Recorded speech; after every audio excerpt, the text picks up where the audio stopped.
I'm Reverend Phil, and I'm your host for Words of the Prophets. Where are our prophets now?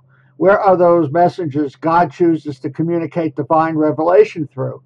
In the past, the Creator sent prophets like Abraham, Siddhartha, Jesus, Muhammad, and many more. Maybe our higher power has switched tactics since we reinterpret God's words as soon as the Creator's prophets leave us. Could it be that Spirit talks to each one of us individually and we haven't learned to listen?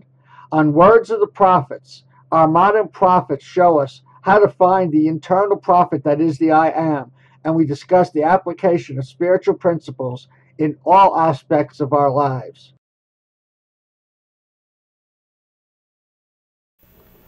Love and light, everybody. I'm Reverend Phil, and I'm your host for Words of the Prophets. Sitting alongside me on the far end to my right is my good friend and co-host, John Monroe-Cassel. Hello, hello, hello. Hi, John. And sitting between us is another really good friend. And Absolutely. today I'm sorry? Absolutely. Yes. And today our guest is, with a newly bestowed title, Mahatma Chris Griscom. And Chris is the founder and head of the Church of the Sanctuary of Light. And I always mispronounce this. Nizhoni? Nizhoni. Nizhoni. Okay, Nizhoni School for Global Consciousness and the Light Institute of Galisteo. In addition, Chris is a spiritual teacher and healer and the author of a book entitled The Evolution of God. And today's prophetic topic is God would be glorified. And this phrase can be found on page 69 of that book. The paragraph containing our prophetic topic reads as follows. Why do we linger with the God of the Crusaders, the God of the Israelites, Allah, or any of these violent ones who presumably demand war and death against non-believers? No true God who has the power to create universes would ask of these things. Can't we see that this warmongering is only the twisted mind of man? It is not done for the glory of God. It is thinly disguised bid for ultimate power. What lethal fog is this to think that God would be glorified by destroying divine creation? We are only being exposed to a shadow form of the divine, a filter clogged by the density of human thought and deed. And if that doesn't pique your interest, you might not be alive. So,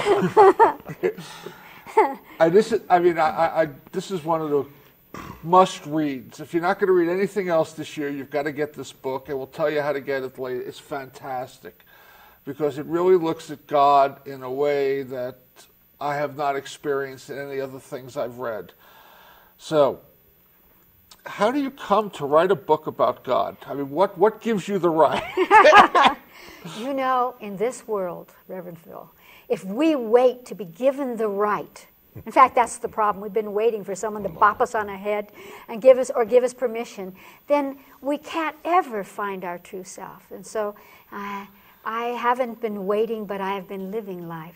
And what gives us all the right to explore our source, our purpose, is that we're alive and that we have perception. We can look around in our life and we can say, what's the purpose of this? Why am I alive? And the moment you start saying, what's the purpose of my life? And I have experienced a lot of deaths, and that always brings the purpose of your life question. Then information or perception starts flowing into you, and it starts gathering or coalescing. And pretty soon you have more questions than answers, and that is what brings a book about. Because that book is really not the answers, but the questions. Tell us, I mean, what brought you to this path? Were you born into this path, do you feel? I think we're always born into a path, but Yes. Did you recognize it early or later on down the road? How did you realize all of a sudden that, maybe not even all of a sudden, how did you know that you were meant to be doing this kind of work?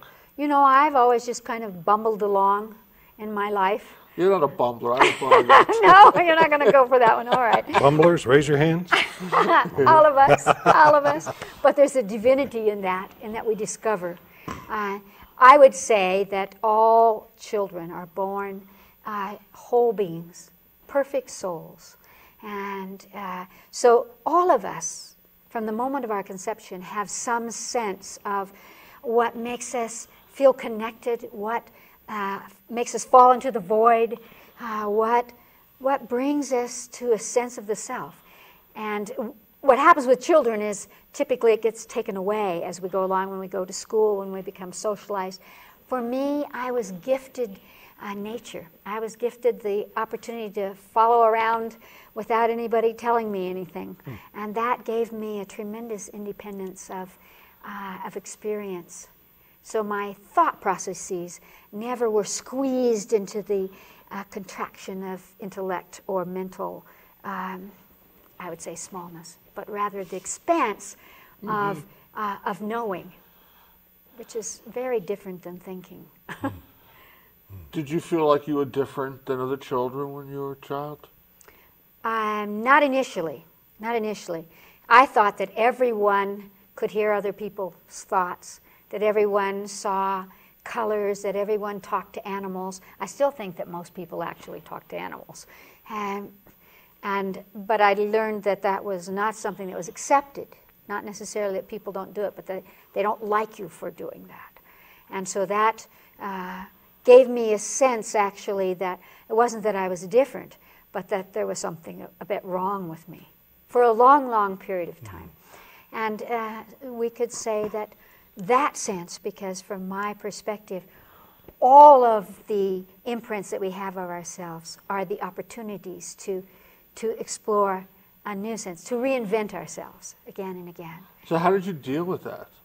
I mean, I'm asking this on a real kind of personal level because, and I've told my story before, but I don't think I've done it on TV, you know, that I'm a recovering drug addict.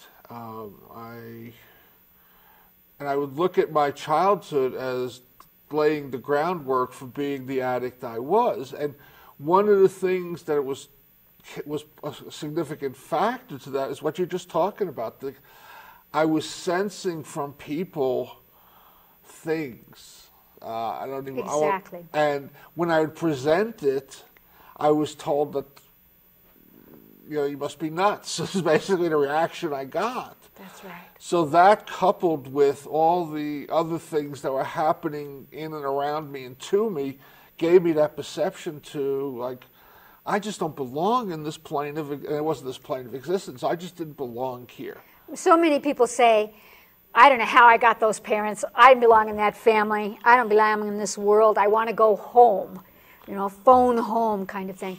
But what you're talking about is very important, because so many children have that sensibility, and somehow it's pounded out of them. Children, by the time they're 4, see other incarnations of the soul. They have repertoires that are beyond their little bodies. They know who's going to die. They say things that they can't possibly know, but they do.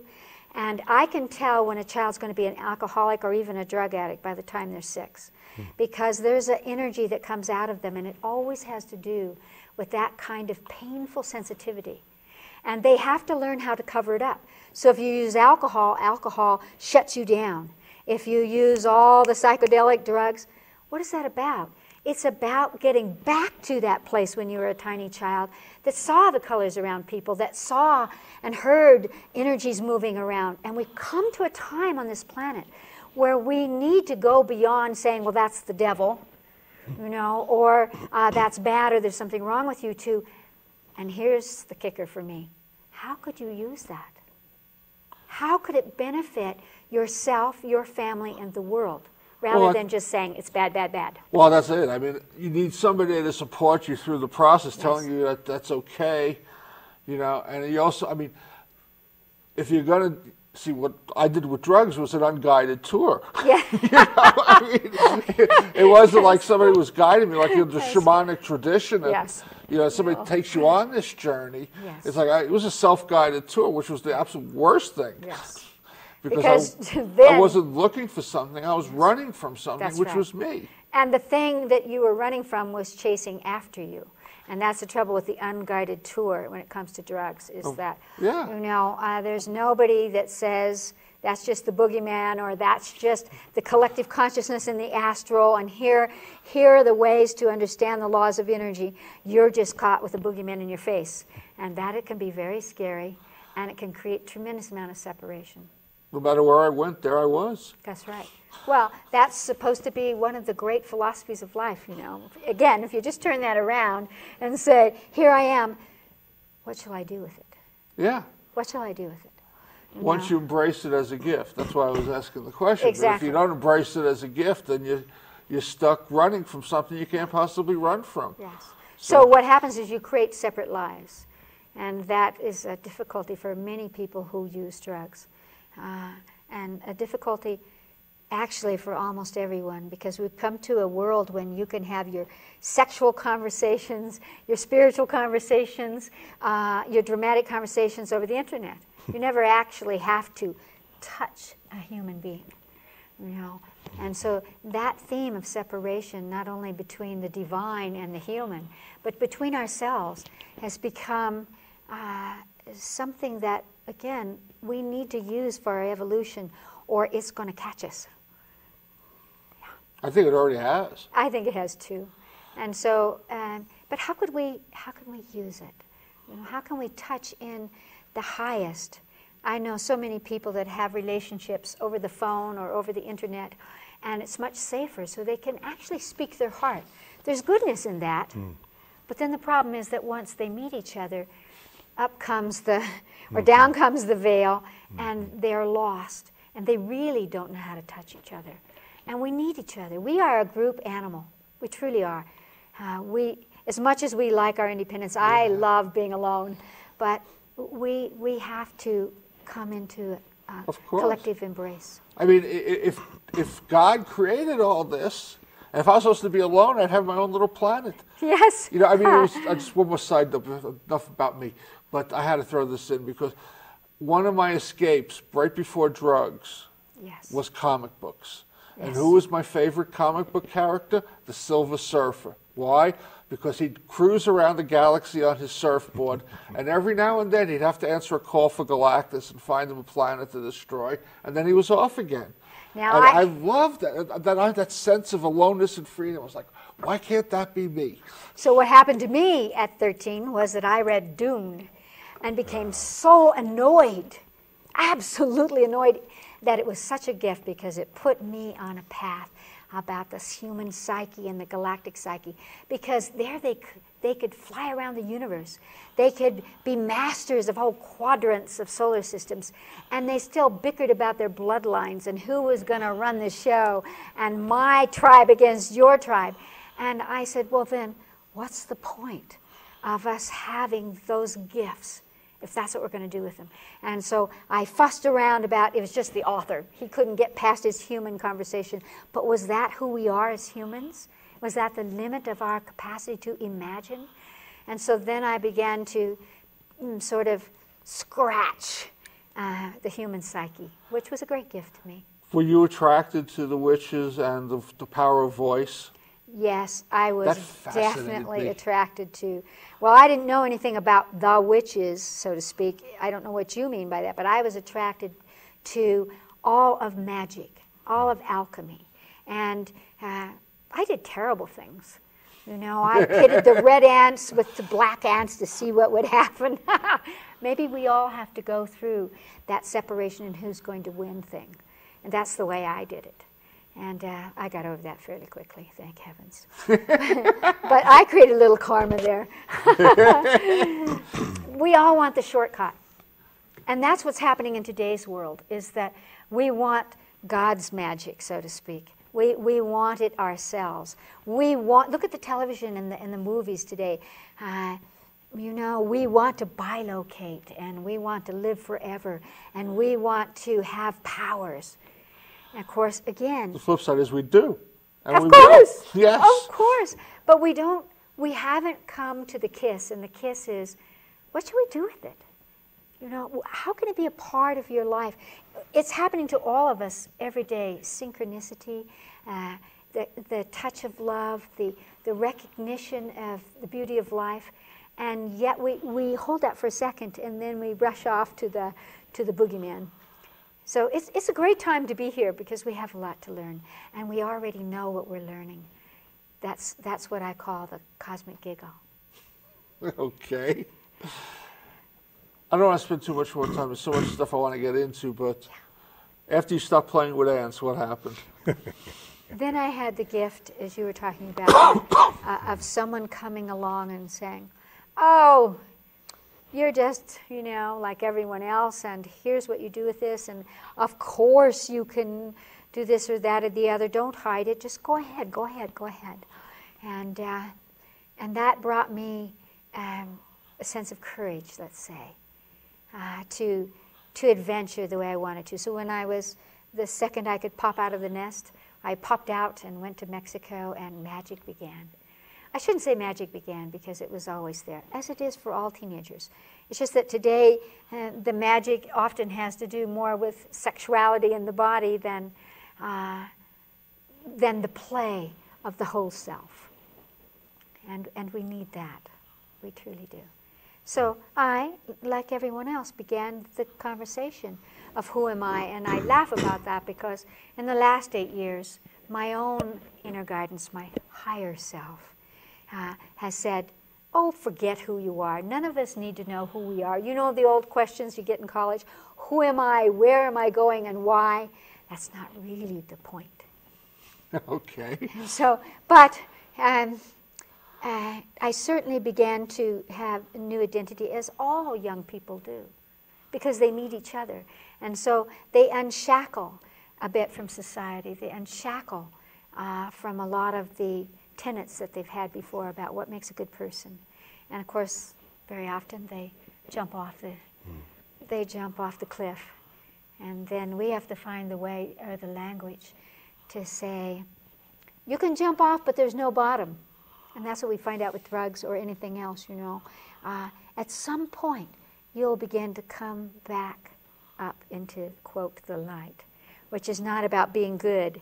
It's just about a place where you can take a breath and say, I'm okay, and I can be in this world. Took a long time to get there. Sometimes, it was or an a interesting flicker. journey. Sometimes, or a flicker, you know, irrelevant. And I think each one of us sign up for a particular journey so we can help teach others. That's right. And the only really good teaching we do is through our experience. My higher self says that the only truth is what you experience, and your truth will change every day. Yes. You know, and we have to allow that. So we only see, let's say we see God, or we see the divine source, as I would call it, or we see the future, or we prophesize, whatever it is. We see it through our own filter, our own repertoire. And as we evolve through our lives, we begin to have a new relationship to truth and to possibility, or even to reality. We got into it, I guess it was last week we defined reality, John and I. We got a lot of stuff you're touching on, is stuff we've talked about. I'm sure. So I don't want to go rehashing that. But so how did you get from there? What led you to write? And I know there's a number of books in between. 14. 14. That's Yeah. a number of books. That's a number of books. I'm still working on my first one. I don't know if I'll ever get it finished. What brought about the evolution of God? You know, all of us could write books. All of us have wisdom. All of us have a point of enlightenment. People have this illusion, and our religions and our cultures have said this: if you're really good and you behave, you might get someplace in the end. You know, you're already there. You were there when you were born, and the rest of it is just you marking your illusion of time. So the book is within all of us because of our experiences. But I had profound experiences. I have a penchant for drama, and that's why I began to work with the emotional body, because I have learned to wield that drama, or to laugh through it. So I've had 6 near-death experiences where I went across the veil and I saw whatever you want to call purgatory, heaven, the void, the light. I've seen all that stuff, and it does change you. And I've seen a lot of people die. I've been present. I've held many babies in my arms at the moment of death. And so I had to begin to wrangle with, again, what are we doing here? And is it enough to just get up in the morning, cook breakfast, go to work, come home, watch television at night? On some levels, I'd say to you, well, yes. But the key is that along the way in all these experiences that all of us have is consciousness. So now I know it's not about the big drama. It's not about the illuminating experiences I've had, which are magical and fantastic, stories upon stories, as we all have. But that I can look out, I can be standing in a grocery store and the guy in front of me, and I can extend my consciousness to that person and feel a conversation there. And I can relate to that being, and that gives life purpose. We don't have to do the big thing. We don't have to show the world how powerful, how good we are. You mentioned Mahatma. Truly, when they addressed me that way, I said I can die now. Because the only other person that was given that was one of my idols, Gandhi. It means great soul. But I quickly realized that wasn't about me. That isn't that. Okay, here's the feather in your hat. That was about be that always. Be that when you're pumping gas. Be that when you're brushing your teeth. Be that when you're looking at someone else. That you don't waste your life because you're spinning how to survive inside yourself, but that you're here to be a gift. And that gift can be a touch or a smile or, as I see so much in you, a great listener. Someone who's willing to actually hang out with you and let you get your stuff out. And so that's what's brought me to now. Okay.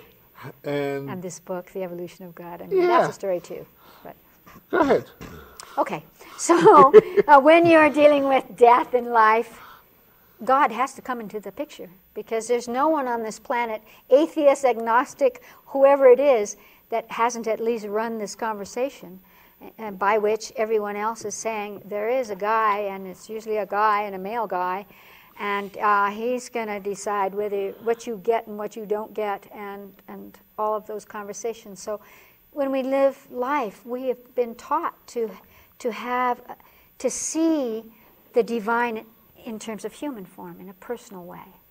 And so in being around all this death, I began to look at fairness and what kind of God is this that lets a baby die? And so I came from that narrow perspective to a much more advanced perspective that has to do with the power of a soul to choose what it's choosing. And it's not you as a healer or as a friend or as a priest or as a minister to decide what's good or what you think that soul is doing, never mind what you think God is doing with that. And so I had to write the book to bring forth a simple question to everyone, which is, if we are evolving, if our brains are evolving, our bodies are evolving, our societies, we're going out into space, why would we think that the divine creative source would not be changing with the cosmos? And what does that mean to us? Why are we hanging on, as you, thank you for reading that, said in the beginning, to these, these warmongering, destructive energies that from primordial times, the wind and the volcanoes that became God, that were directed towards people who were trying to survive, our great, great, great ancestors. Why would we still relate to God through fear and placating? Well, I will do this if you'll just do that, and if you'll just do that, I will do the other. It doesn't really ring true in today's world. It doesn't nourish us. And our creative energy should nourish us. It should make us happy. It should give us purpose. That's why I wrote the book. Let me ask you a question. Is God changing, or is God constant and we're changing? Or both? Oh, I don't think there's anything constant. I think in the stillness, all consciousness, all potential. Just think of the unmanifest void. We know that galaxies and solar systems are constantly being born and dying. We know that scientifically. And so why would we think that there has to be a constant? The word creative force, creative, change, mutation, evolution. Why would that creative energy not be fed by its creation? So one of the most important concepts that I think is in that book, which I think is a very simple one and a very true one, is you were changed by your parents. Your parents brought you into body. They are your creators on a physical level. They are changed by your life. I'm the mother of 6. Every child will change you. They will challenge you. They will push you. They will open your horizon, and you will evolve. And so that book is about the divine source evolving because it manifests, it creates, and its creation is in relationship to it. We're not separate from our creation, however we perceive that. And so it is being bombarded or nourished, if you will, nourished by our experience. God grows through you. That's why God created us. Of course. To experience that, to get to experience itself in a multiple fashion. But not just in a human way. Not just, you guys have emotions and you guys have feelings and then I will react to it, because all of the early on perceptions of God were funneled through human emotion. Primordial emotion, jealousy, and anger, selfishness, and envy. You know, we weren't talking about, basically not much until Jesus the Christ came along. How about love? How about ecstasy? How about wonderment? You know, we didn't see the divine force. We didn't see the Creator in that way. And so we created a God that is way too limited for human potential at this time, even without the drugs. I was thinking, Phil, about your, yes, I have a voice. I've been listening, just kind of soaking it in. Thank you for being here. Thank you for being here. I was thinking about your question, is God constant or changing or both? And I immediately thought of the ancient Hebrew use of the consonants. They wouldn't put a word to God. They wouldn't name God because God is way beyond a name. But they came up with Yahweh, and that can mean I am what I am, which is a statement of being, and it also means I will be what I will be. Ooh, delicious. Isn't that great? Isn't that? There's no distinction in that one naming, and that kind of covers the beingness and the ever expanding, ever growing, ever changing. The pulse of creation. And I find that a lot of the ancient languages and ancient religions, if you can get through the hard shell of that warmongering that you're talking about, there's great poetry. Oh, absolutely. And there's great love story. Yes. And yeah, there's great drama too. So if you're reading for that, you can read it. Yes. There's so much there, and there's so much coming. And what I feel is very important is that we need to, as we reinvent ourselves, allow the divine source to speak to us in new ways. Because, for example, in Islamic practice, there is a thought form that there could be no other prophet but Muhammad. And so what my higher self says is, but then where would there be the growth or the evolution or the teaching or the learning? And so I find myself that everyone is my teacher, whether it's a bird or a great spiritual being or a child playing or a drunk on the street. There is wisdom and poetry in all life, in every form. And we want to teach ourselves to have the consciousness to take that in, to choose that. Because we can either see the disaster, you know, or we can see the beauty, and we can be taught by that beauty. And so I think that that's very important, that it's ever moving, and we have a relationship with it, and we do have free will, so we can choose in there, you know, what belongs to us, what we feel resonates to us. And what resonates to us does change as we go through one life or many lives. I've been listening to a lot of your imagery and metaphor and language, and it's very clear that in your living and in your speaking and in your loving, everything is useful. everything is useful. I think that's one of the most important teachings for all of us. We say at the Light Institute, what is the gift?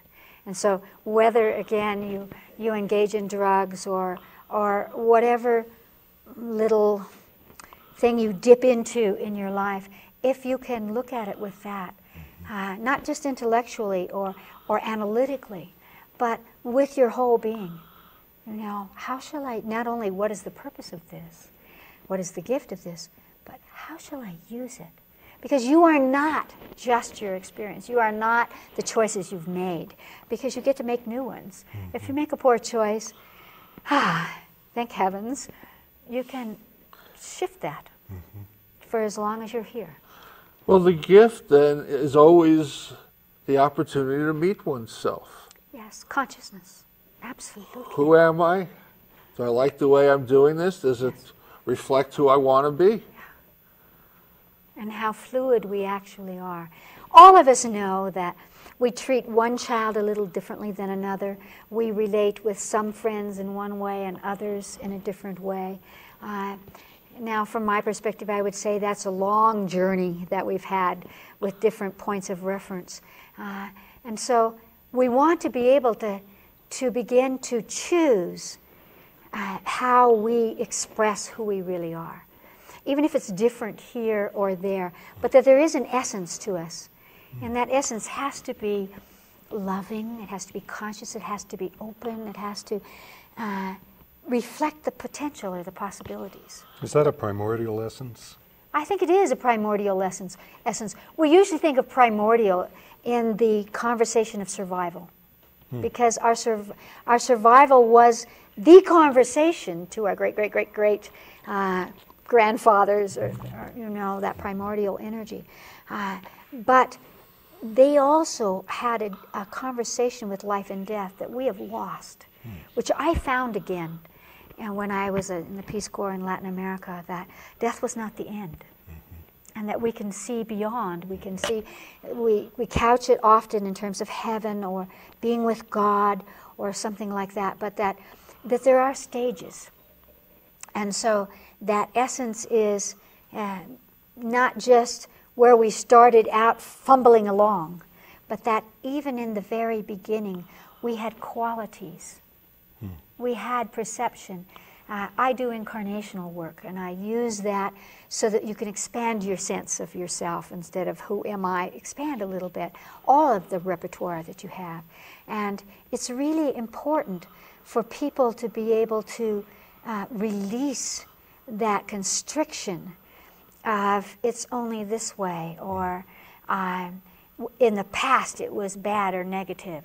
And sometimes they'll say, well, they're making up a lifetime, let's say, and they'll say, well, it was terrible. I had 20 kids, and I lived, and I died in poverty, and I'll say, and they'll say, what a boring life, and I'll say, but were you afraid of death? And I'll say, of course not. Death was part of life. Did you connect with nature? Oh, yes.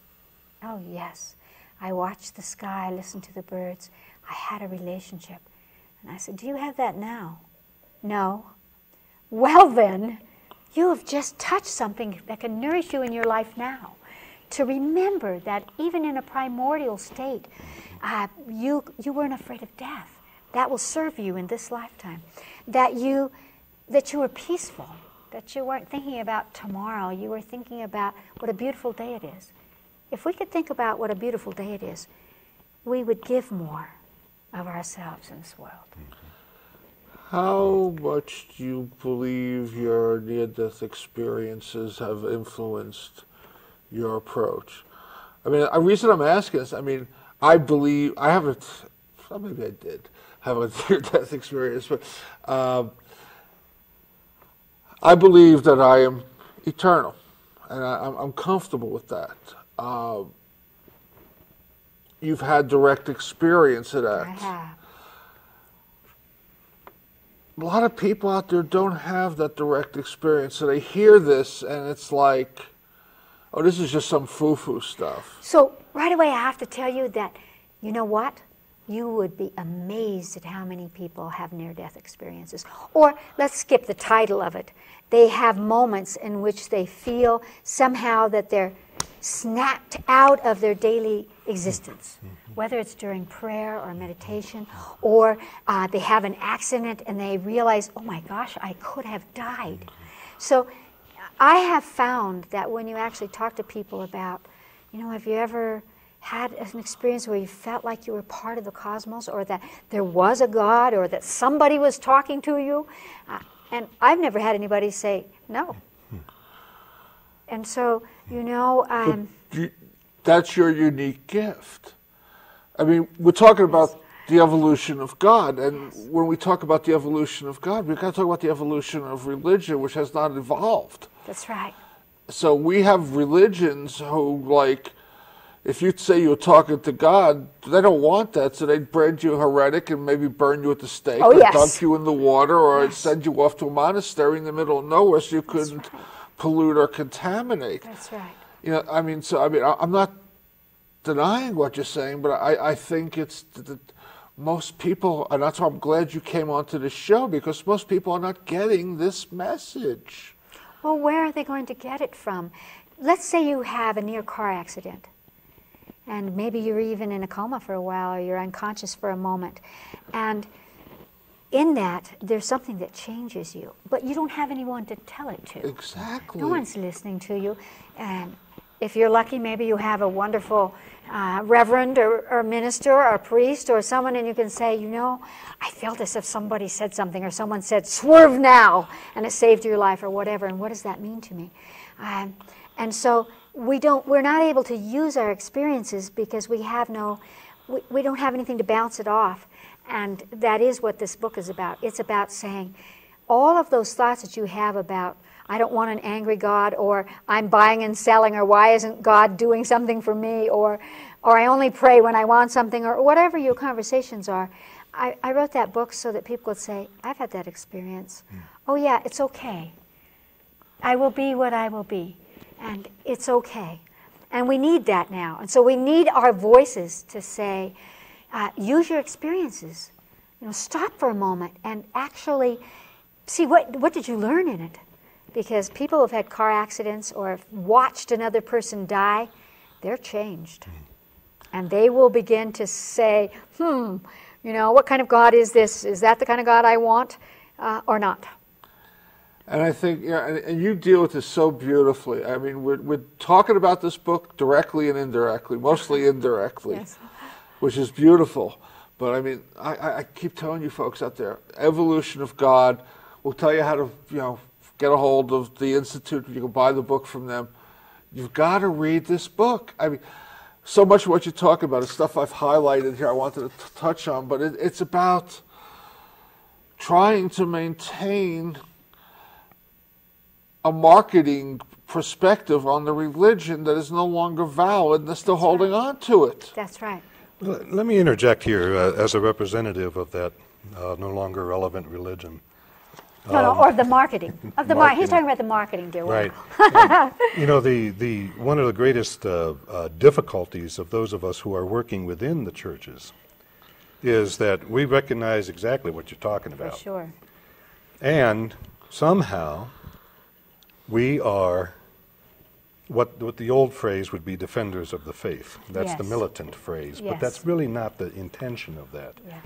The intention of that is to say there are jewels, there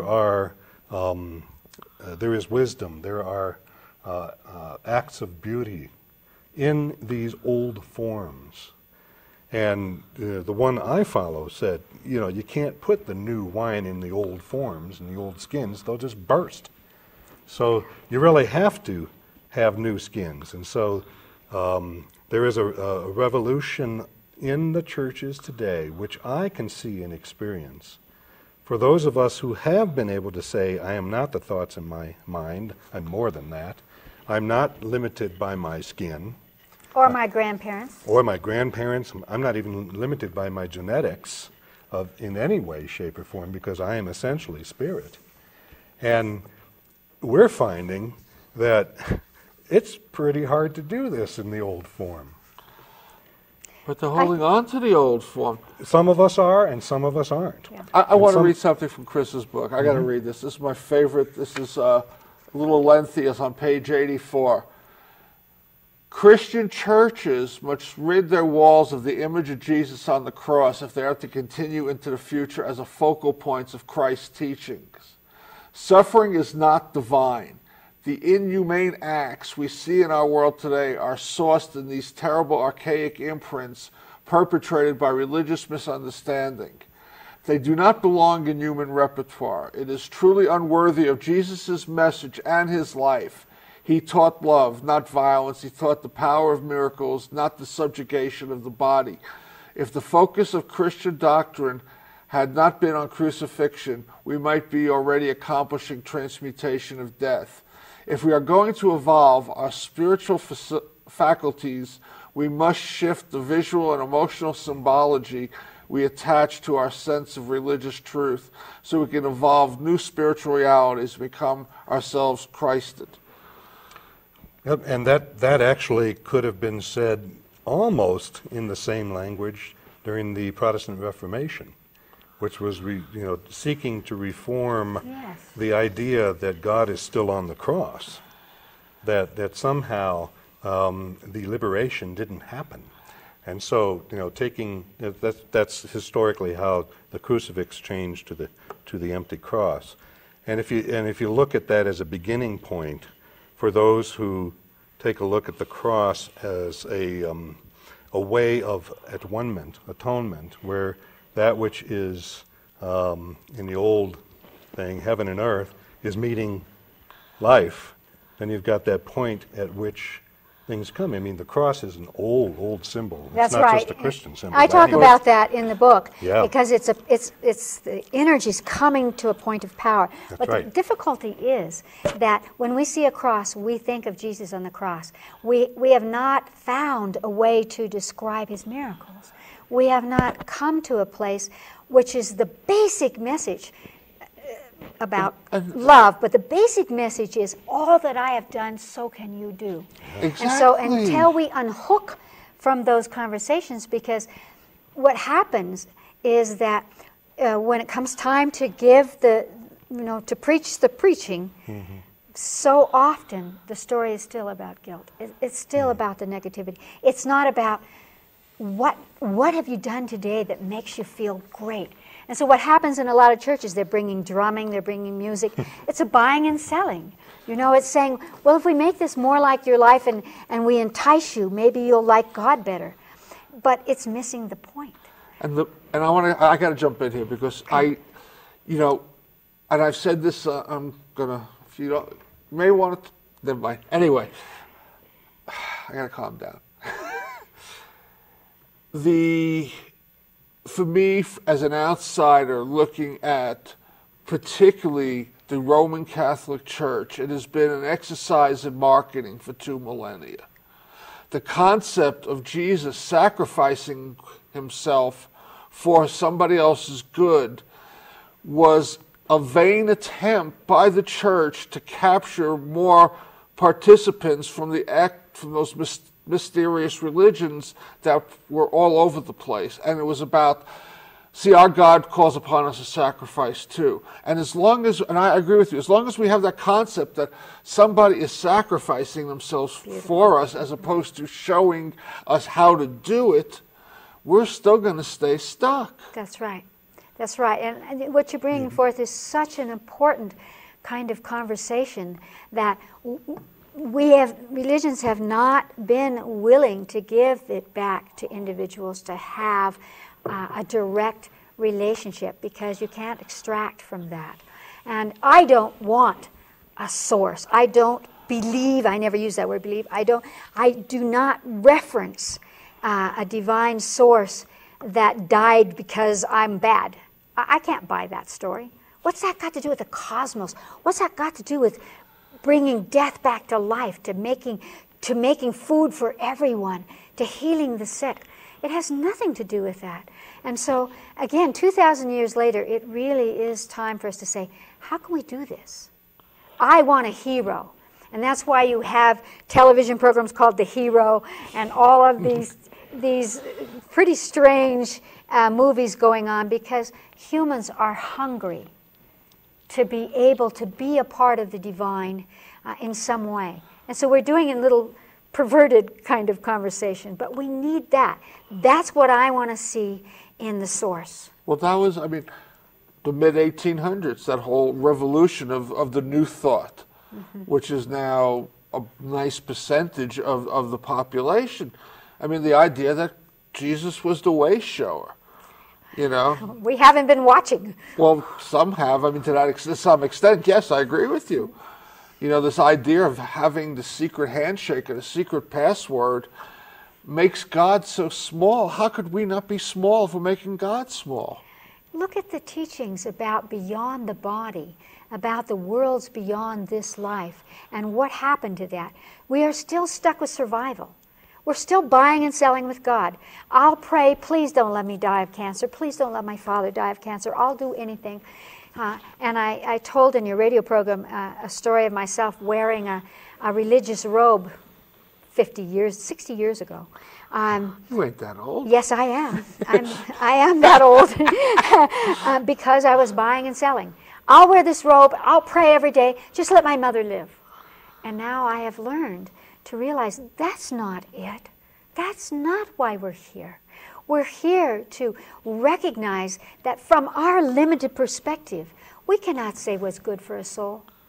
And so it's not for us to choose the living and the dying or the buying and the selling. It's for us to become the models of break the bread. Why are people starving on this planet? We've never tried. Have you ever tried to teach someone to even imagine that they could break bread? I have played with that. We need those kinds of conversations now, not the other. That's why we're doing I want a the hero. show. And I don't want the hero to just be human.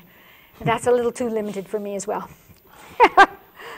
I mean, you know, one of the things you touched on, again, one of my peeves with this whole thing, I mean, how many, and I know they got rid of a whole bunch of them, but this whole concept, you were praying to God, but how many people pray to saints?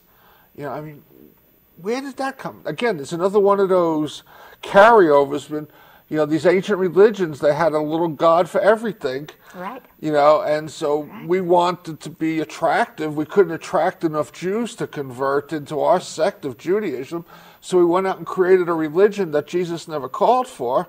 And then we started giving them back these things that they already had. And I don't see the difference. Yes. You know, I mean, the whole, it's stuck in this medieval, not even medieval, it's prior to medieval, but these ancient times. And that's why I began the book, because I felt that people would be able to understand that I'm not attacking. I'm wanting to expand our potential here. And that's why I began with the primordial and that fear of God, and how quickly the shamans learned to wield that and be the in-between and say, okay, you know, you are guilty because you didn't do it right.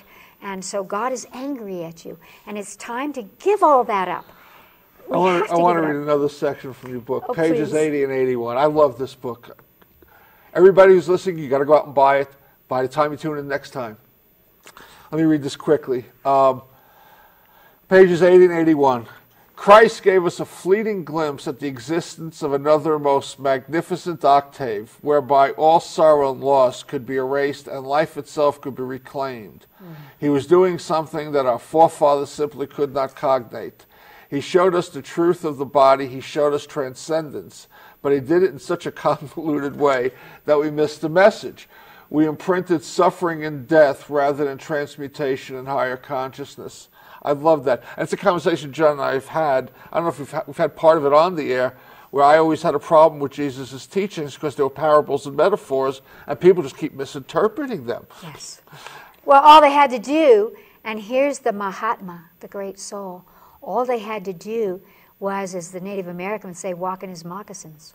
All they had to do was to say, I will find a way to feed the multitudes. I will applaud you. I will see the divine in you. I will not judge you. I will not tell you about hell. I will applaud your life. He did it every day. He never talked about the stuff that was written hundreds of years after he passed, our interpretation. And that's why it's important for us to go back to those teachings, Because on one level, it doesn't matter whether there was a Jesus Christ. There is a modeling. And there are many, many models that have given us an opportunity of potential to be bigger than we are, to be bigger than I have to survive. We have to let go of survival because we know now. There are many of us speaking. Our consciousness goes beyond the body. So let go of you've got to survive and get on with how shall I do it the best? How shall I be more than I thought could be? How do I walk through this life with dignity and grace? That's right, and die with that peace. And that's what I have seen so many times. The moment of death, people have forgotten who they are mad at, who made them the victim, and they have that beatific smile because they're touching something else. And if we could just back up and touch it while we're wandering around in health, and we can realize, let me give it. And it's so easy to give a smile, to give an inspiration, to nod our heads and say, good, let's do it some more. Mm-hmm. Practice. Yes. It's fun. Life is good. Life is, yeah. Life is good. Life is what we make it. That's right. Life is what we make it. We are starting to run down. So one of the things we do here is we give John... Feeling run down? No. I'm just getting started. Time is an Illusion was the name of my first book, but we're getting the flags. We're about 8 minutes to go. So I think you get to wind down first. Well, John does a little summary every show, and so let's give you a chance to do that. Oh, you poor thing. Yeah, I know. It's such a setup, Phil. It is. How does one take light and put it into a capsule? How does one encapsulate your beauty, your questions, your beauty? One of the things I've heard is that, going from the back, life is good. That's a radical statement in and of itself, because that's a choice of consciousness. That's a choice that affects the rest of our eternity. It is a choice that calls us to accountability for all the difficulties in our life when we come face to face with them. Can we remember that life is good? Can we remember that we are light? Yes, we can. That's why we need each other. That's why we need to be talking about it. There are also some old forms. Some of us working in these old forms are entertaining some challenges and questions. Some of us have left old forms behind and are looking not for new forms, but for new evolution. It is not just us. We are not the only ones evolving. All of life is generative and grows outward. So while we have to grow up as human beings, we also have to grow out as human beings. And as we grow out, we will notice that being human being is special. So is being other animal forms. So is being a wave in an ocean. All of these things are special because life is good. No matter what you're dealing with, life is good. Just remember that. Embrace that. Use that. Grow from that. Thank you for being with us today. Thank you for being with us even when we're not on set, because we are connected, ethereally and eternally. We are. And thank you. I think that's the highest and most exquisite expression of what it is. Not to really flop around with who are we, but to just embrace our potential. What can we do with what we are aware of? For me, life is good even if you're a standing wave, because wave has consciousness. There is consciousness, and that's where the old cliche, can religion and science come together? We can go beyond that question, and really feel the potential and the gift of our consciousness, and allow ourselves to grow out and to be a part of the infinite hologram that knows no time and space.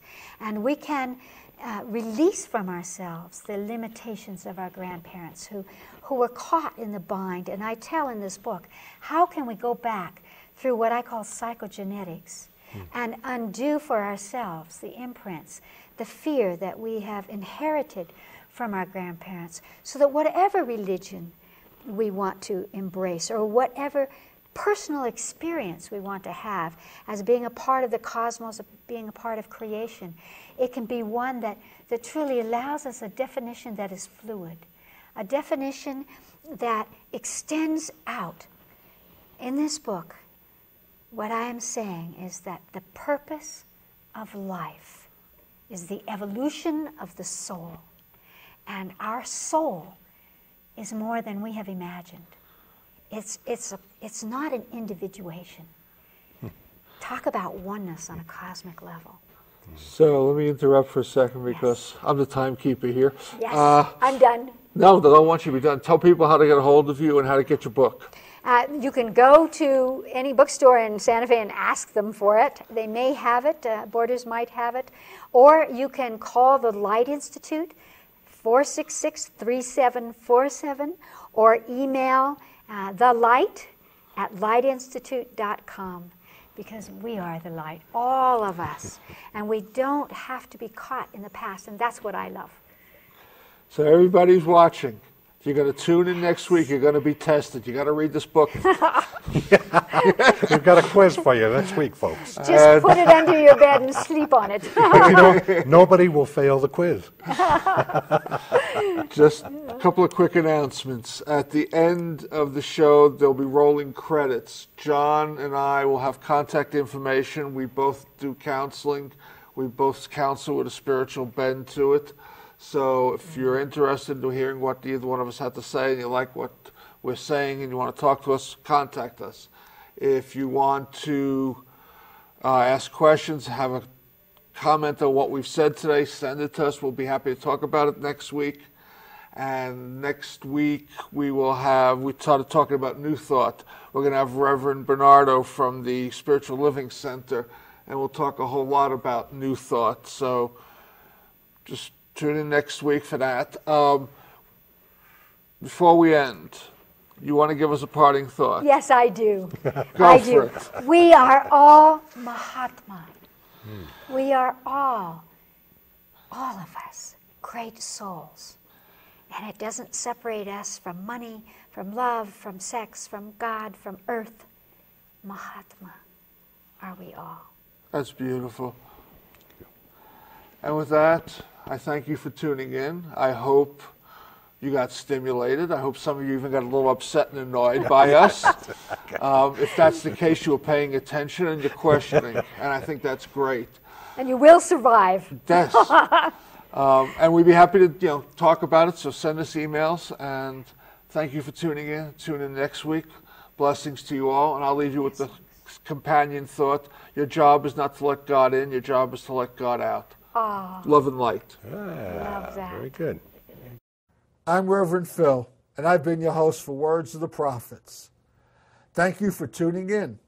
Please join me again next week, same time, same channel, for more Words of the Prophets.